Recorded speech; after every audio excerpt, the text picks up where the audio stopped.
जी मुशाहिद साहब, मैं ये कहना चाहता हूं, मैं अपनी तकरीर आपको याद होगा तशरीफ रखें एमएनए साहिबान, सेनेटर साहिबान तशरीफ रखें। जी जी एक तो ये डब्बू साहब बोले जा रहे हैं, मैं अब इनका क्या करूं, मैं इन्हें घर छोड़ के आया था, ये फिर इधर आ गए। मुशाहिद साहब प्लीज। जी जी अब बात तो करने दे।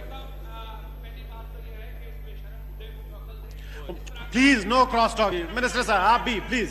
तुम्हें तो मैं बांध के आया था। नहीं प्लीज इस तरह के अल्फाज एक्सपंज कर दें। तुम मारेगा आ जरा, मैं बताता हूँ। प्लीज प्लीज प्लीज प्लीज अभी सुनो, आप तशरीफ रखें प्लीज प्लीज तशरीफ। और 2 टके गए और तुम्हें तो गले से तशरीफ रखें चाहे जी। चलो शट अप। सवाती साहब मेहरबानी करें आप। जी जी मुशाहिदुल्लाह खान साहब प्लीज शट अप। आप अली महमूद खान साहब मिनिस्टर साहब तुम बचाओ बेगारत। जी जी नहीं हो माइक